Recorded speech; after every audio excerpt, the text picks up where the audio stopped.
lagi ni. Tak panas tak mendung.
Teruk sangat tempatnya.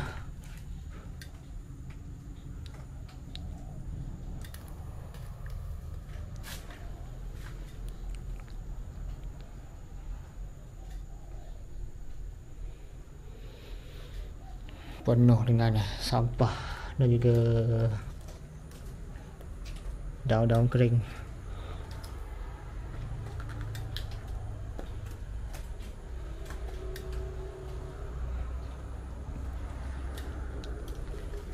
Terjumpa satu binaan tinggal berhampiran dengan kawasan perumahan yang terletak di Kajang, Selangor ni. Jadi saya singgah kebetulan melalui kawasan ni.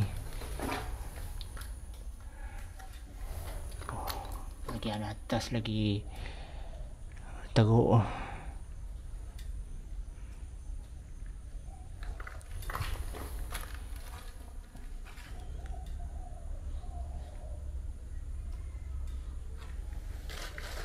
Bismillah.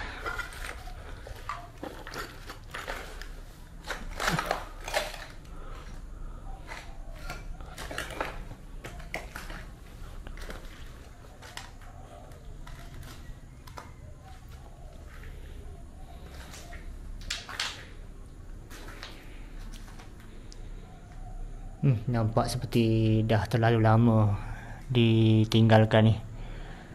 Sebab tu terlalu usang.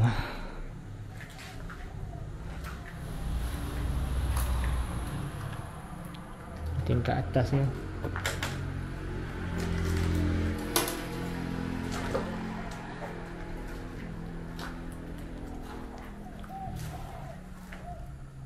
dinaiki dengan pokok.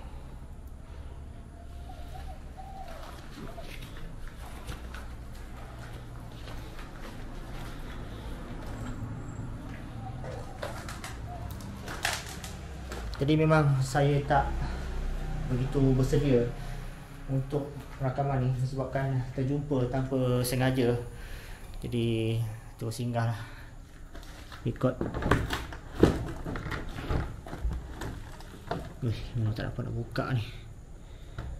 Teruk sangat dalam ni.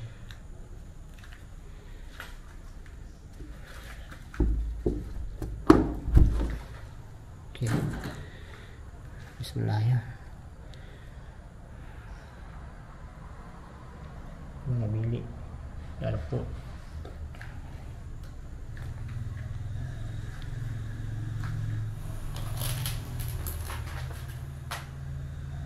Kena perhatikan juga bahagian atas ni.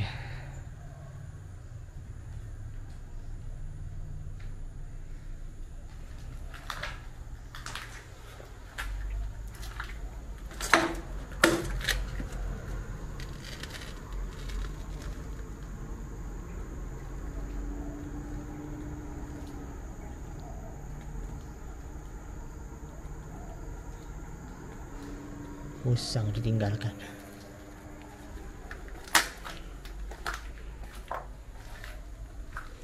Ini toilet ni.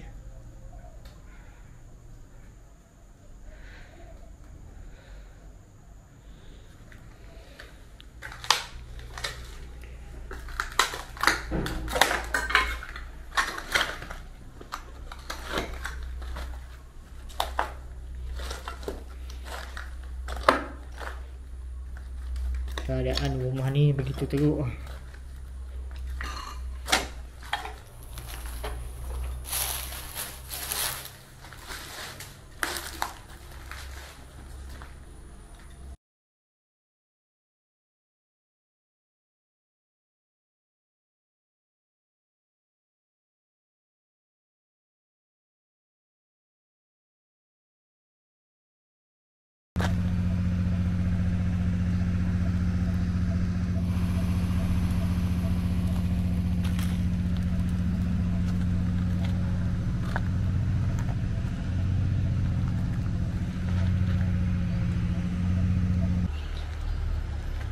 Hukum binaan pusara dari Jabir radhiyallahu anhu berkata Rasulullah sallallahu alaihi wasallam telah melarang kuburan dikapur di simen, dijadikan tempat duduk dan juga didirikan bangunan di atasnya.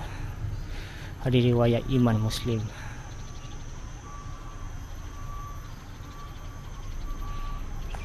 Imam Muhammad bin Idris Al-Syafi'i, Imam Al-Syafi'i melarang kubur ditinggikan melebihi sejengkal ataupun 7 inci, dan beliau melarang kubur ditembok dengan bahan binaan.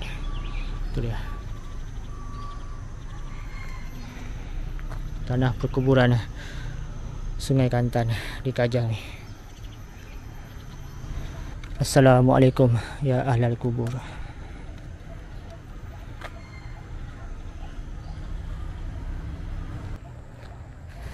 Assalamualaikum dan salam sejahtera kepada seluruh supporters yang masih berada di YouTube Syukri Vlogs. Jadi sekarang ni saya berada di tanah perkuburan Sungai Kantan, yang mana tadi saya telah berjumpa dengan penjaga ataupun pakcik penjaga kawasan kubur ni.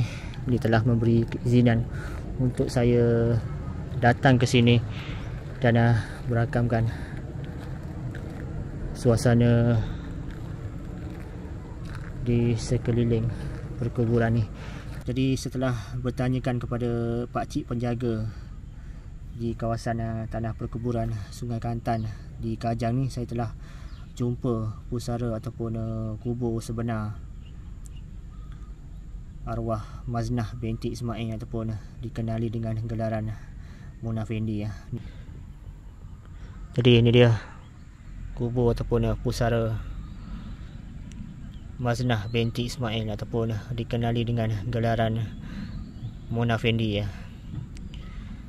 Tertera di batu nisan ni nama beliau, nama arwah Maznah binti Ismail telah kembali ke rahmatullah pada tanggal 5 hari bulan 11 2001. Dia cantik, dijaga dengan rapi oleh pakcik penjaga di kawasan tanah perkuburan Sungai Kantan di Kajang ni.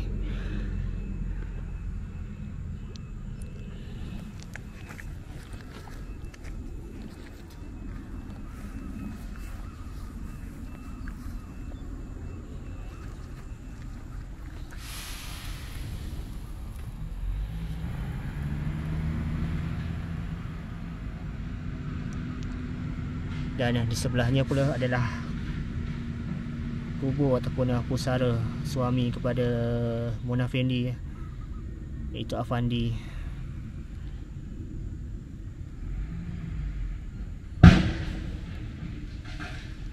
Jadi mereka telah dijatuhi hukuman gantung sampai mati.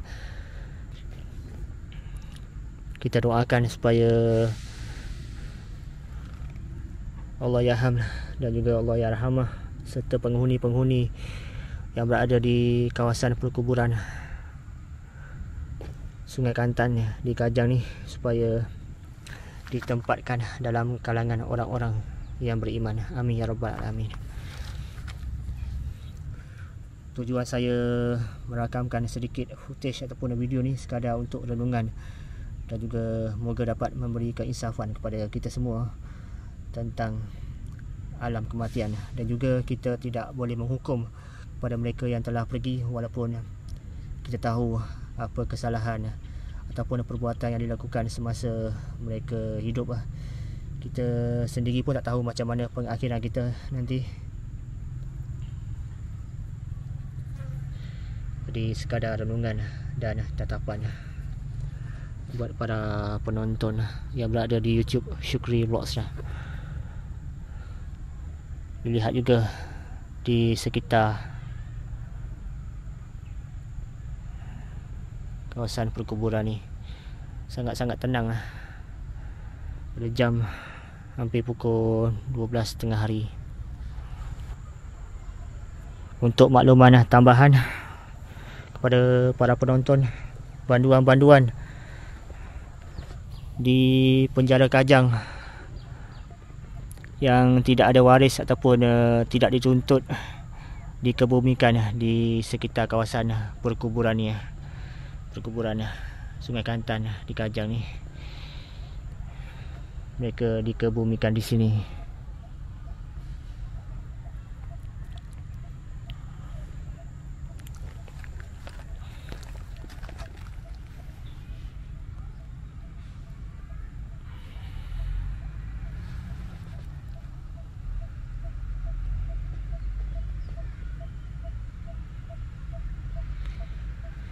Jadi sama-sama kita sedekahkan Al-Fatihah kepada penghuni-penghuni yang ada di sekitar kawasan perkuburan ni. Al-Fatihah. Auzubillahi minasyaitonirrajim. Bismillahirrahmanirrahim.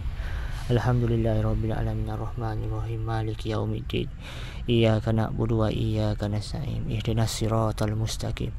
Siratal ladzina an'amta 'alaihim ghairil maghdubi 'alaihim waladdallin. Amin.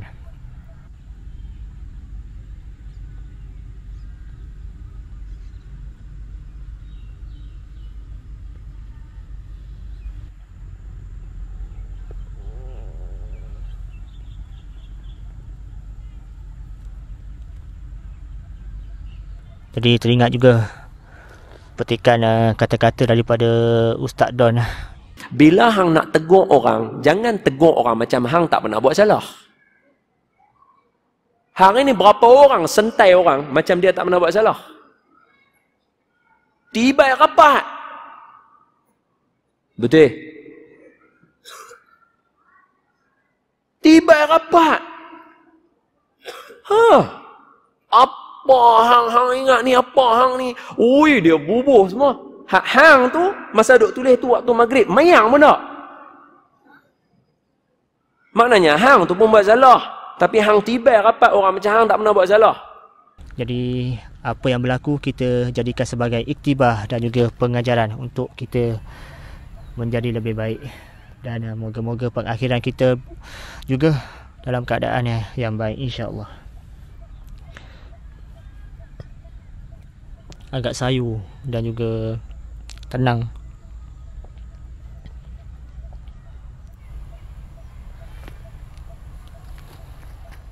Ya. Lihat.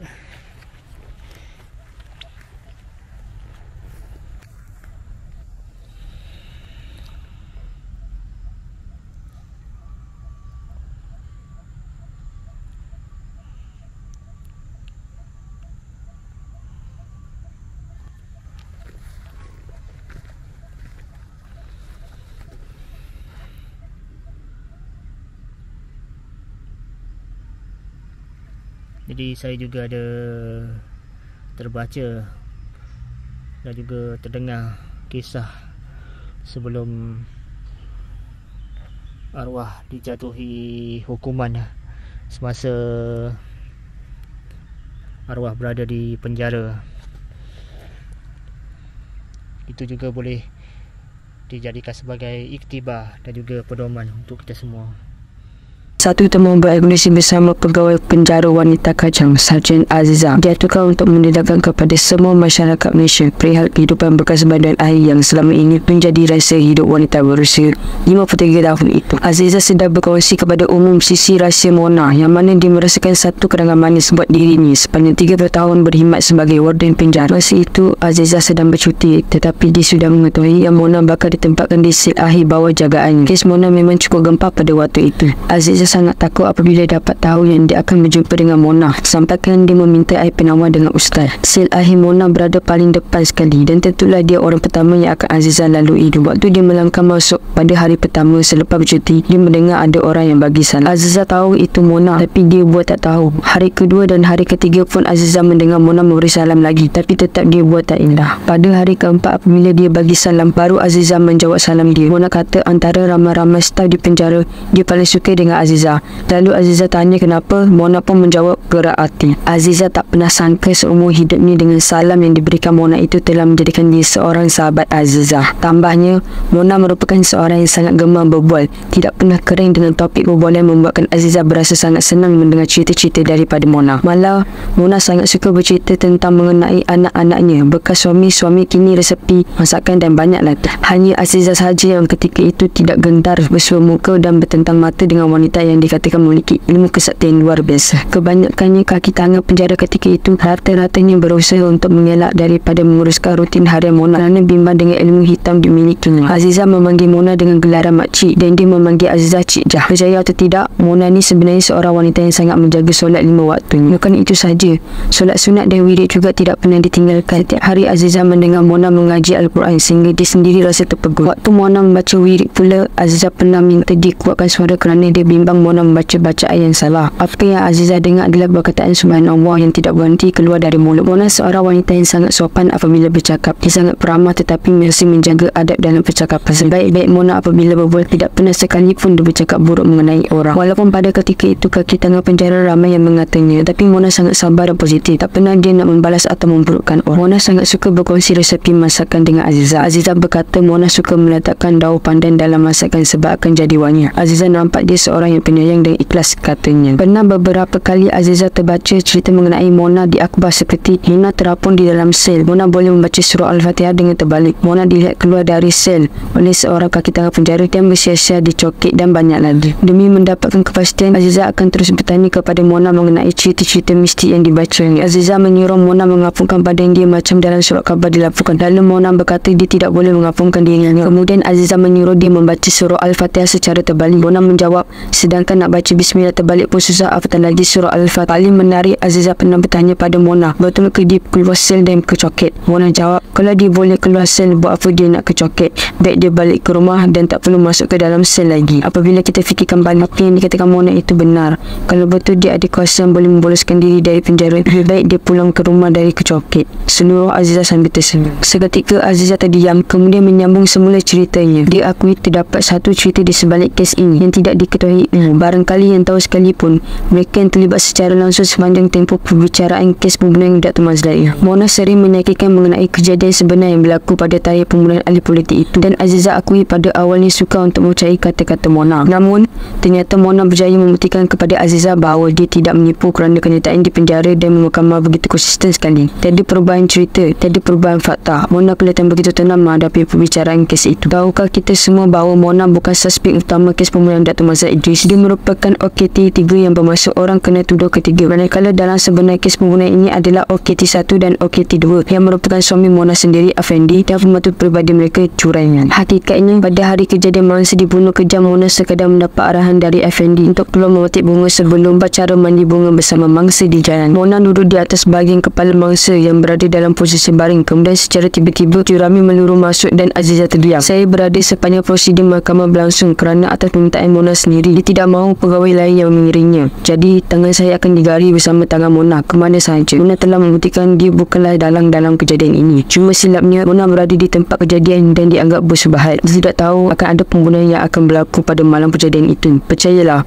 Mona Fendi tidak bersalah. Keputusan telah dibuat. Hakim menjatuhkan hukuman gantung sampai mati terhadap OKT 1, OKT 2 dan OKT 3. Tetapi peguam bela Mona tidak berputus asa dan membuat rayuan. Hakim mempertimbangkan perkara itu kerana Mona hanya OKT 3 dan boleh dibebaskan. Peguam Gambela memujuk Mona untuk pulang bersama anak-anak yang sedang menantinya. Ujar Mona, jika dia dibebaskan, dia mahu Effendi juga dibebaskan. Jika suaminya digantung, biarkanlah digantung bersama Effendi. Itu pilihan Mona. Dia nak bersama Effendi. Maka Mona tegas dengan pendirian yang mahu disabitkan ke atas diri ini. Diteruskan, saya nampak Mona seorang isteri yang sangat baik dan sayangkan Effendi. Secara jujurnya, selama saya menjaga Mona di sel akhir, saya sendiri gagal menemui kejahatan dari dalam dirinya. Saya masih ingat satu cerita di mana orang bertanggungjawab untuk menguruskan jenazah Mona selepas digantung menyatakan ia sendiri tidak tahu di mana nak mencari cacat cala pada jenazahnya kerana Mona Effendi meninggal dengan keadaan yang sangat baik, tubuh yang bersih dan mudah diluruskan. Ujarnya lagi kepada wartawan Malaysia. Menariknya, bekas suami Mona itu juga merupakan seorang anggota polis tidak pernah terlepas daripada menghadiri pembicaraan kes bekas isterinya itu. Kehadiran bekas suami Mona tanpa jemu ke mahkamah membuatkan Aziza tertarik untuk mendekati lelaki itu. Apa yang mengharukan hatinya apabila bekas suami Mona menjawab, Mona nak bunuh semut pun tak sampai hati. Waktu nak siang ikan pun dia menangis, apatah lagi nak kerak manusia. Bahkan anak-anak Mona juga sentiasa hadir dalam pembicaraan ibu mereka sebagai tanda memberi sokongan kepada Mona. Anak-anak Mona pernah menyatakan bahawa mereka lebih mengenali siapa ibu mereka yang sebenar. Di situ, Aziza mengakui Mona merupakan seorang ibu yang berjaya membentuk kepribadian serta akhlak yang tinggi dalam diri anak-anaknya. Mereka sangat mentaati Mona biarpun ibu mereka itu bakal menghadapi dengan hukuman gantung sampai mati dan menelang stigma masyarakat kita sentiasa negatif sehingga ke hari ini. Kerana cintakan suami, si isteri mengorbankan kebebasannya biarpun sudah terbukti tidak bersalah. Begitu juga kerana kasihkan suami, Mona memilih untuk hidup semati di tali gantung bersama Effendi. Saya pelik macam mana orang luar yang tak pernah masuk penjara, tak pernah jumpa Mona atau menguruskan halnya selama di penjara, lebih banyak bersuara seperti mengetahui segala-galanya berbanding saya yang bersama Mona siang dan malam. Saya sampai tarik kerusi duduk di depan sel Mona untuk teman dia berbual. Orang lain lagi mengetahui seluk-beluk hal Mona. Benda yang paling saya sedih sekali, sehari sebelum Mona digantung, saya nampak dia dibawa turun dari tingkat atas ke bawah. Dia nampak ceria sangat. Senyum tak sudah. Saya tanya makcik nak ke mana. Mona jawab dia nak pergi shopping. Sebenarnya ni dia dapat jumpa Effendi di penjara sebelah. Sampai pusing di kona bangunan. Saya nampak dia toleh dekat saya dan tersenyum biarpun kedua tangannya bergaring. Saya sendiri terlupa hari itu adalah hari Khamis di mana banduan beragama Islam akan digantung pada pagi Jumaat. Itu pun kawan saya yang juga baik dengan Mona memberitahu Mona dah nak digantungkan esok. Saya terduduk dan menangis tak berhenti. Itu pun kali terakhir saya jumpa Mona dan sampai sekarang tak dapat lupa senyuman. Jelas saja Aziza, cerita-cerita misti dilaporkan di media hanyalah rekaan semata-mata. Kalau saya tahu dia akan digantung, tentu sekali perkara yang nak saya buat adalah memeluk Mona. Saya kenal siapa Mona Effendi. Saya terlalu rindukan dia, katanya, dan pada saat itu Aziza menitiskan air matanya. Ujarnya,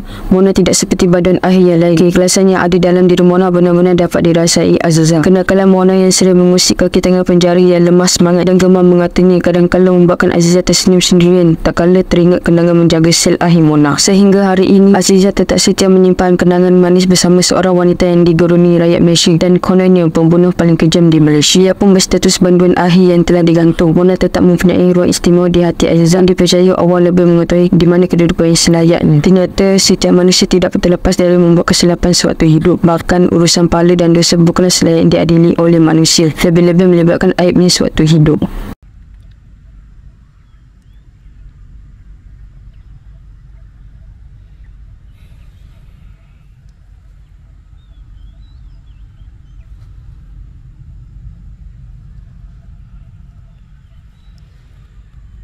Jadi alhamdulillah saya diberi keizinan untuk merakamkan sedikit footage dan juga rakaman di sini untuk tatapan semua.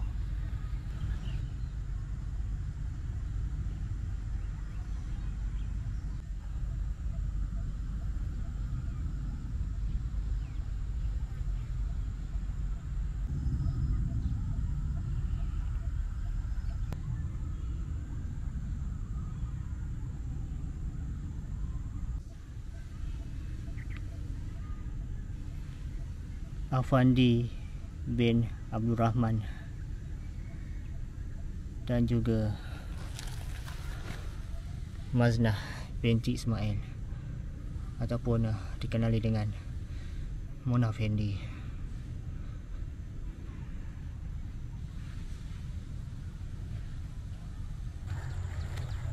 Ni boleh lihat suasana dan juga persekitaran kawasan perkuburan di Sungai Kantan, Kajang ni.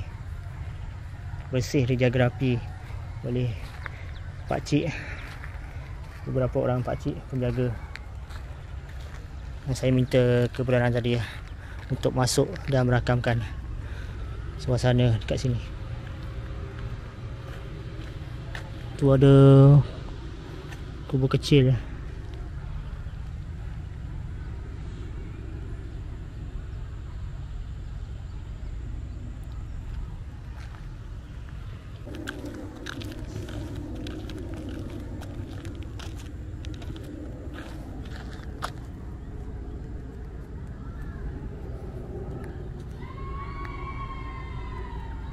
Tengok kecil lagi kuburnya.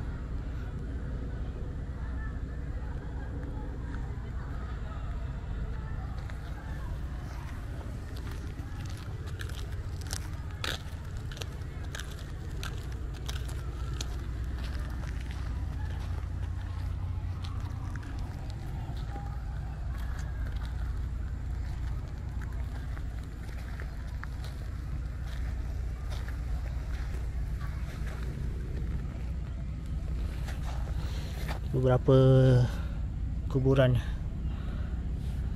boleh lihat lah.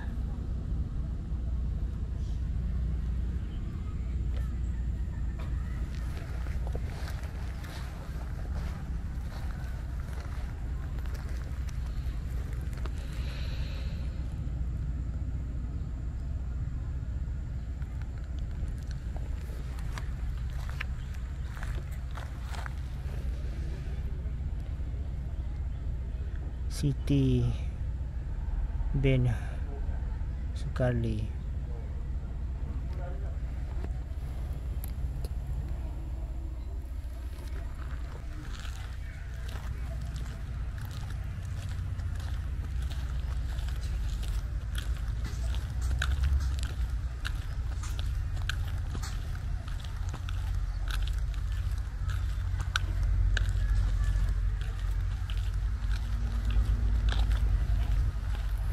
Cik, terima kasih banyak cik ya. Terima kasih banyak. Hebat. Terima kasih aja ya. Assalamualaikum. Maznah binti Ismail. Terima kasih. Terima kasih. Assalamualaikum.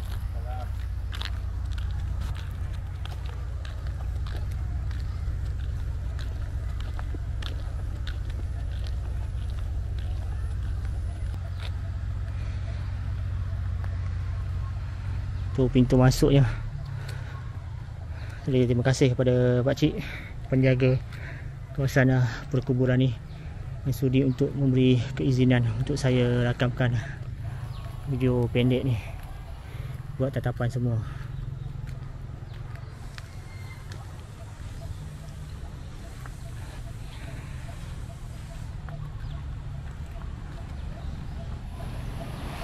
Anak arwah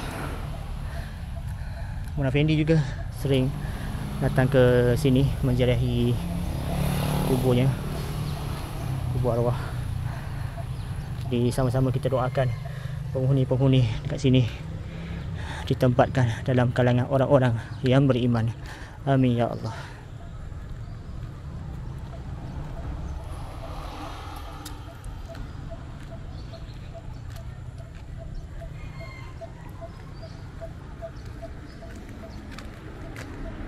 Ini ya.